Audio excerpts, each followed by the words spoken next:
आज हम लोग इस वीडियो में सीरीज में लगे हुए रेजिस्टर, इंडक्टर, कैपेसिटर का जो सर्किट बनता है, जो बोर्ड पर बनाया हुआ है, इसको एनालाइज करके देखेंगे। शुरू करते हैं।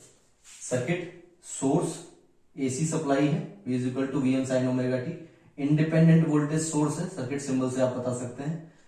करंट गया और तीनों एलिमेंट्स में सेम गया, तो ये सीरीज कनेक्शन है, वैसे भी दिखाई दे रहा है। टोटल इंपेडेंस क्या होगी, वो हमारा पहला पॉइंट है। Total impedance Z is equal to R plus JX, ये हम सभी लोग जानते हैं, जिसमें कि Z is impedance, R is resistance, J is imaginary operator, जो आप लोगों ने कभी 12th में आयोटा पढ़ा है। X इज रिएक्टेंस, X जो कि रिएक्टेंस है।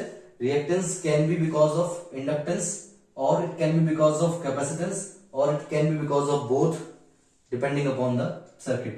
इस सर्किट में R भी है, L भी है, C भी है, इसलिए R, XL और XC, जिनकी तीनों की यूनिट ओम्स है, वो टोटल Z बनाएंगे, टोटल इंपेडेंस बनाएंगे। इतना ठीक है। XL में से XC माइनस क्यों किया, लास्ट वीडियो में वैसे बताया था, तो दोबारा बता देता हूं। हमारे पास इन इंडिया, वैसे इन जनरल और कंट्रीज की भी बात कर सकते हैं, लेकिन मैं अपनी बात कर रहा हूं। In India we have industries, और इंडस्ट्रियल जितने भी लोड्स हैं वो सभी इंडक्टिव इन नेचर हैं। आपको maximum load, nearly 100% load in industry is inductive in nature. तो इंडक्टिव नेचर होने का मतलब ये है कि वहां पर एक्सेल इज डोमिनेटिंग फैक्टर या डिसाइडिंग फैक्टर फॉर इंपिडेंस। मतलब क्या है इसका, कि XL is very much greater than resistance and XL is greater than XC। इससे पता लगता है कि हमारे जो लोड हैं वो एक्सेल पे डिपेंड ज्यादा करते हैं, यानी कि इंडक्टिव नेचर के हैं, इसलिए एक्सेल की वैल्यू ज्यादा है। खैर, इतना समझ में आया, आगे बढ़ जाते हैं।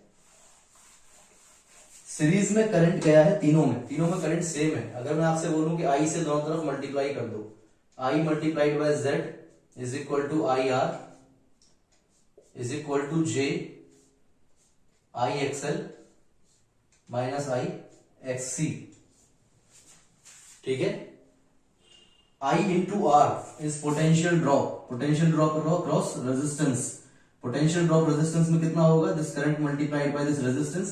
पोलैरिटी क्या होगी, जहां से करंट एंटर करेगा वो हायर पोटेंशियल रहा होगा, और जहां करंट जाएगा वो लोअर पोटेंशियल रहा होगा। हायर पोटेंशियल से लोअर पोटेंशियल करंट फ्लो कर रहा है, तो ये हो गया आपका VR, potential drop in resistance. Inductance में जाओगे तो इंडक्टेंस में आपको क्या मिलेगा, plus higher potential minus lower potential, ये VL, इंडक्टेंस के अक्रॉस मिलने वाला पोटेंशियल डिफरेंस या पोटेंशियल ड्रॉप। कैपेसिटेंस, इसके अक्रॉस मिलने वाला potential difference, positive negative, VC। Positive से नेगेटिव क्यों, ये करंट की डायरेक्शन बता रहा है। करंट हमेशा हायर पोटेंशियल से लोअर पोटेंशियल की तरफ जाता है। आपने पोलैरिटीज दे दी, ठीक है। ये आपकी एलिमेंट वैल्यूज हैं, resistance in ohms, inductance in henry, capacitance in farad, और जब XL और XC की बात होगी तो XL और XC दोनों ही यूनिट्स होंगी ओम्स, ठीक है। मल्टीप्लाई किया सभी से, this I into Z, total current, total impedance is equal to total voltage V। आप इसको E से भी रिप्रेजेंट कर सकते हो, उसे आपको E से रिप्रेजेंट जनरली करना चाहिए। ज्यादातर बुक्स V फॉलो करती हैं, तो कंफ्यूजन ना हो इसलिए मैंने V लिख दिया है। वोल्टेज वेवफॉर्म, ठीक है, अदरवाइज दिस इज EMF। आगे बढ़ते हैं। I इंटू R, ये हो गया आपका VR, रेजिस्टेंस के cross drop, plus J, this is VL minus VC। जितनी मैं इक्वेशंस लिख रहा हूं ये आपको काम आएंगी जब हम लोग इसके बाद फेजर डायग्राम बनाएंगे। अब इसका मतलब क्या है कि जितना पोटेंशियल ड्रॉप हुआ क्रॉस रेजिस्टर, इंडक्टर और कैपेसिटर, इंडक्टेंस और कैपेसिटेंस के क्रॉस होने वाला जो भी इक्विवेलेंट लॉस है, इंडक्टेंस और कैपेसिटेंस के क्रॉस होने वाला जो भी इक्विवेलेंट लॉस है उसका और रेजिस्टेंस का complex sum will be equal to voltage. तो अगर किसी सर्किट में आपसे इंडक्टेंस कैपेसिटेंस देकर के कह दिया जाए कि टोटल वैल्यू कितनी रही होगी सप्लाइड वोल्टेज की, तो आप एल्जेब्राइक सम नहीं करेंगे, कॉम्प्लेक्स सम करेंगे। कॉम्प्लेक्स सम मतलब V is equal to square root of VR square plus VL minus VC whole square. Done. ये आपका AC टोटल वोल्टेज है, ये रेजिस्टेंस के क्रॉस ड्रॉप है, इंडक्टेंस और कैपेसिटेंस के क्रॉस ड्रॉप है। इतना आपकी इक्वेशंस हुई। आपने कितनी चीजें अभी तक निकाली हैं, अभी तक आपने और कुछ नहीं निकाला। आपने एक तो ये इक्वेशन निकाली है जो फेजर डायग्राम बनाते हुए काम आएगी। उसके बाद आपने एक ये इक्वेशन निकाली है जो आपको कभी न्यूमेरिकल आएगा तो काम आएगी, ठीक है। और ये टोटल इंपीडेंस है जो कि आपने सर्किट देख करके बताया। अभी इसमें कुछ चीजें और आती हैं, लाइक फाई की वैल्यू कितनी होगी, कॉस फाई कितना निकलेगा, है ना। तो फाई निकालने के लिए हम लोग, जैसा अब तक प्योर रेजिस्टिव प्योर इंडक्टिव हम सर्किट देख के बता देते थे कि फाई कितना होगा, इसमें सर्किट देख करके फाई बताना इज नियरली इम्पॉसिबल। तो अभी हम क्या करेंगे, हम पहले फेजर डायग्राम ड्रॉ करते हैं, पहले फेजर डायग्राम ड्रॉ करेंगे और फिर रिलेशन निकालेंगे आई और वी के बीच में कितना आता है, लैगिंग है या लीडिंग है, ये भी हमें देख करके पता लगेगा।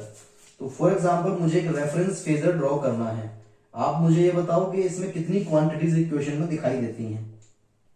उन क्वांटिटीज में से किसी एक क्वांटिटी को हम लोग रेफरेंस मान लेंगे, और ये भी डिसाइडेड है कि रेफरेंस हमें किसको लेना है, क्यों डिसाइडेड है वो मैं बताऊंगा। टोटल क्वांटिटीज कौन कौन सी हैं, आपके पास टोटल वोल्टेज है स्मॉल वी, आपके पास total potential drop across resistance है VL है और VC है। इसके अलावा पांचवी क्वांटिटी आपके पास वेरिएबल जो भी है क्या आता है, करंट आता है। दो क्वांटिटी है वोल्टेज और करंट, इसके अलावा तीन पोटेंशियल ड्रॉप है VR, BL और VC। इनको आपको फेजर डायग्राम में दिखाना है। टोटल 5 फेजर आपको कम से कम दिखाने हैं। इस 5 फेजर्स में कौन सा एक फेजर ऐसा है जो बाकी सभी से संबंधित है, उसको ढूंढो और उसको रेफरेंस बनाओ, क्योंकि उससे बाकी सभी रिलेट हो जाएंगे। ये एक इजी अप्रोच होगी फेजर डायग्राम बनाने की, ठीक है। फेजर डायग्राम आपको जब भी एक क्वेश्चन आता है, अगर आप सेमेस्टर के लिए प्रिपेयर कर रहे हैं तो आप स्टेप वाइज लिखिएगा। स्टेप 1 आपने रेफरेंस फेजर ड्रॉ किया, कौन सा फेजर ड्रॉ किया। इन सभी क्वांटिटीज में आई वी से संबंधित है, आई वी आर से रिलेटेड है, आई वी एल से रिलेटेड है, आई वी सी से भी रिलेटेड है। तो आई कॉमन है तो मैंने आई का फेजर बना लिया। अभी तक मुझे आई के बारे में पता नहीं है कि उसका एग्जैक्ट फाई की वैल्यू क्या है। I is equal to I m sine omega t plus minus phi अगर हम लिखेंगे तो फाई की वैल्यू क्या है हमें अभी तक पता नहीं है। हम लोग देखेंगे इसकी पोजीशन क्या आती है। अभी फिलहाल हमें एक क्वेश्चन, हमने फेजर डायग्राम बनाना है तो हमने रेफरेंस आई लिया। क्यों लिया? क्योंकि बाकी सभी में कॉमन है, ये बाकी सबसे रिलेट हो सकता है। तो कैसे रिलेट करोगे वो देखो। अगर ये आई इस रेजिस्टेंस में जाता है, मैं इतना सेक्शन अज्यूम कर रहा हूं, एक रेजिस्टेंस है जिसके अंदर करंट आई आया और एक पोटेंशियल ड्रॉप इसने बीआर कराया। तो आप प्योर रेजिस्टिव का केस याद करो। आप याद करो प्योर रेजिस्टिव केसेस में क्या होता था, एक वोल्टेज सप्लाइड होती थी और वो सारी वोल्टेज सप्लाइड से निकलने वाला सारा करंट उस रेजिस्टेंस में जाता था। और ऐसे केस में आपका करंट और potential drop across resistor series एक फेज में होते थे, इन फेज होते थे, कोई फेज डिफरेंस नहीं होता था। नहीं याद हो तो आप पिछली वीडियोस देखें। VR और VR बिकॉज ऑफ आई, ये आई और VR एक दूसरे के साथ फेज में होंगे because of pure resistive nature. I के साथ ही VR आने वाला है। आई से बड़ा होगा VR या छोटा होगा VR, ये आप लोग मुझे बताओ। आई की कुछ वैल्यू होगी, पॉजिटिव मैग्नीट्यूड होगा, this positive magnitude multiplied by some positive magnitude of resistance. तो आपको टोटल जो VR मिलेगा I इंटू आर, वो ऑब्वियसली आई से ज्यादा मिलेगा। तो इससे आगे कहीं ड्रॉ कर लेते हैं।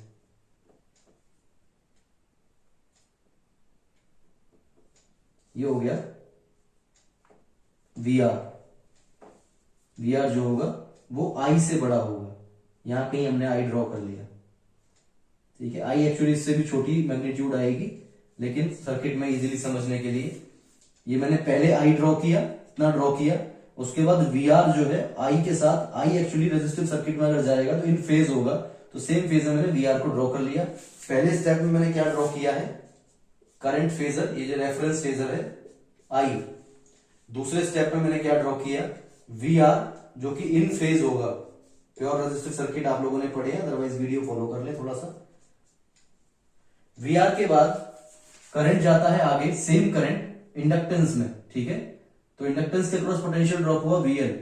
प्योर इंडक्टिव के केस में VL और I इनके बीच एक रिलेशन था।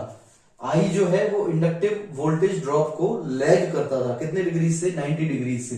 तो I जो है वो VL के कंपैरिजन में VL से कहीं 90 डिग्री लैग कर रहा होगा, मतलब VL I से 90 डिग्री आगे होगा। अगर I यहां है तो VL कहीं यहां होना चाहिए।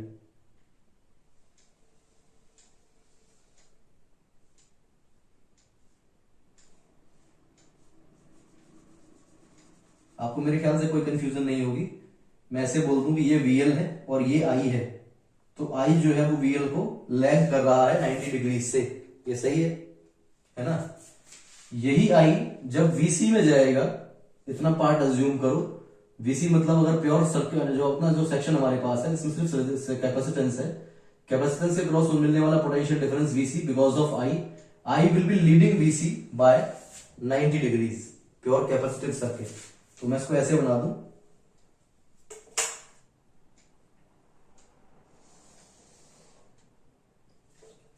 आप मुझे ये बताओ कि वीएल और वीसी में मैग्नीट्यूड किसका ज्यादा होगा? वीएल बड़ा होगा वीसी से, क्योंकि एक्सएल बड़ा है एक्ससी से, एक्सएल एक्ससी से बड़ा था, हमने डोमिनेटिंग इफेक्ट बताया था, तो वीएल वीसी से बड़ा होगा। ये हो गया आपका वीसी। आप चेक कर सकते हो वीसी से आपका आई 90 डिग्रीज पे है। I is leading capacitive potential difference, I is lagging inductive potential difference. मतलब आपको ये क्लियर हो गया कि मेरा वीआर, वीएल और वीसी, वीआर, वीएल और वीसी ये तीनों मेरे ड्रॉ हो गए हैं। एक टोटल सप्लाइड वोल्टेज वी रह गई है और उसी के साथ मुझे आई का रिलेशन निकालना है। तो अगर आपके पास वीआर भी है, वीएल भी है, वीसी भी है, तो क्या आपके पास कोई फॉर्मूला है टोटल वोल्टेज निकालने का?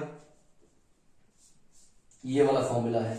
मैं इसको वेक्टर सम कर सकता हूं अगर मेरे पास कॉम्प्लेक्स फॉर्म में लिखा हुआ है। वीएल माइनस वीसी निकालना है पहले। वीसी का ये मैग्नीट्यूड है, वीएल का ये मैग्नीट्यूड है।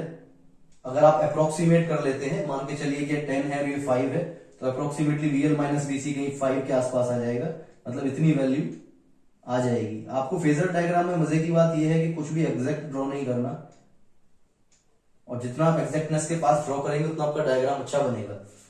ये मेरा फेजर बना वीएल माइनस वीसी, जिसको आप वेक्टर बोलते हो, उसको फेजर बोल रहा हूं। डिफरेंस आपको पता है, ऑल्टरनेटिंग मैग्नीट्यूड के वेक्टर्स को हम लोग फेजर बोलते हैं, ठीक है। तो ये मेरा वीएल माइनस वीसी ड्रॉ हुआ। कैसे हुआ? इतना आपका वीएल था, ठीक है, ये आपका वीसी था। वीएल में से वीसी माइनस कर दो, या फिर इस वीसी को वेक्टर आधा और वेक्टर अलजेब्रा आपने पढ़ा है, जस्ट अपोजिट डायरेक्शन में लेके आओ 180 डिग्री, तो ये माइनस वीसी मैग्नीट्यूड हो जाएगा। ये माइनस वीसी जितनी दूर तक आएगा, माइनस वीसी और ये वीएल, तो बचा हुआ डिफरेंस उसका हम वीएल माइनस वीसी यहां ड्रॉ कर देते हैं। तो मैंने जितना ये वैल्यू ली है इसके अप्रोक्सीमेट वीएल का मैग्नीट्यूड वीसी का मैग्नीट्यूड माइनस करके बचे हुए मैग्नीट्यूड का फेजर बना दिया। कोई कंफ्यूजन हो तो कमेंट करके पूछ लेना। वीएल माइनस वीसी, अब आपके पास में एक और फेजर आ गया। अब वापस इक्वेशन की तरफ जाओ। इक्वेशन क्या बोलती है आपसे? VL minus VC imaginary plus J के साथ, प्लस जे वाली पोजीशन पे, प्लस जे पोजीशन है ना, प्लस इमेजिनरी पोजीशन इसके साथ, और वी आर आपका रेफरेंस में, वी आर रेफरेंस में है एक्स एक्सिस पे, पॉजिटिव एक्स एक्सिस पे। इनका जो वेक्टर सम होगा that should be equal to, समझ गए? इतना ही काम है बस, और कुछ नहीं है। टोटल वोल्टेज कैसे निकालोगे? आपने पैरेललोग्राम एडिशन किया हुआ है,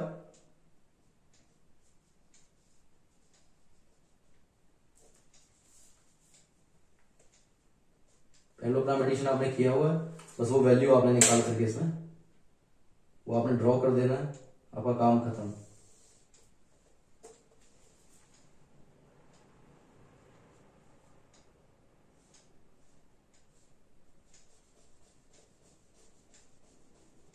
ये आपका बन गया V। Total voltage V is a vector sum of VR and VL minus VC, ठीक है। अब आप मुझे बताओ कि करंट इस वोल्टेज को लैग कर रहा है, लीड कर रहा है?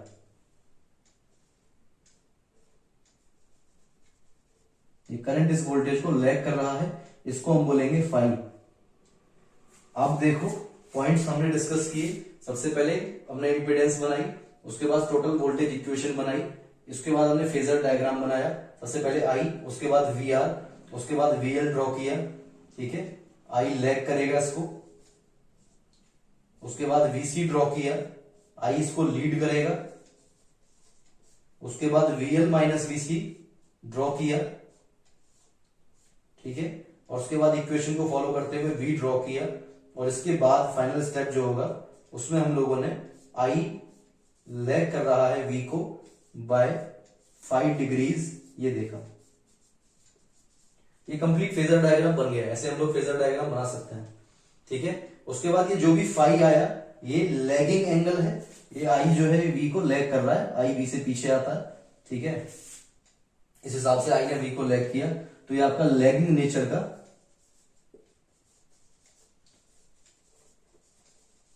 लोड रहा होगा, जिसकी वजह से आपको लैगिंग पावर फैक्टर मिलेगा। पावर फैक्टर कितना होगा? Cos of this angle phi, cos phi. ठीक है, ये आपकी बेसिक स्टडी है आरएलसी सर्किट की। अगर सीरीज में है तो, अगर पैरेलल में होगा तो भी टोटल इंपीडेंस निकालेंगे। ठीक है, टोटल इक्विवेलेंट इंपीडेंस जो भी बनेगा उससे बाकी आगे प्रोसीड करेंगे। पैरेलल में क्योंकि करंट सेम नहीं होगा, है ना, करंट सेम नहीं होगा, वोल्टेज सेम होगी, जो वोल्टेज अप्लाई करी होगी वो सभी के क्रॉस होने वाली है। क्योंकि वो ऐसा होगा तो उस केस में यहाँ बी की वाली इक्वेशन, ये वाली इक्वेशन की जगह आई की इक्वेशन बनेगी, आई इज इक्वल टू ऐसे करके। और क्योंकि वी सेम रहा होगा तो हम जो स्मॉल वी है उसको रेफरेंस फेजर लेंगे, उसके हिसाब से हम बाकी का आई आर, आई एल और आई सी ड्रॉ करेंगे। और आई आर, आई एल और आई सी में से आई एल माइनस आई सी, या जो भी आपका इक्वेशन के हिसाब से बनेगा, टोटल जो करंट बनेगा स्मॉल आई, उसको ड्रॉ करेंगे और तब देखेंगे कि आई वी से पीछे है आगे है। आई जनरली आपको लैगिंग नेचर का मिलेगा, क्योंकि हमने शुरुआत में बोल दिया था कि आपका एक्सेल जो है वो डोमिनेटिंग इफेक्ट है। एक्सेल डोमिनेटिंग इफेक्ट है मतलब लोड आपका लैगिंग नेचर का है, लोड इंडक्टिव नेचर का है, और लोड इंडक्टिव नेचर का है तो आपको करंट हमेशा लैगिंग ही मिलेगा। ये भी एक आप वेरीफाई कर सकते हो कि आपने सही बनाया है या नहीं। तो ये है आपकी पूरी सीरीज आरएलसी सर्किट।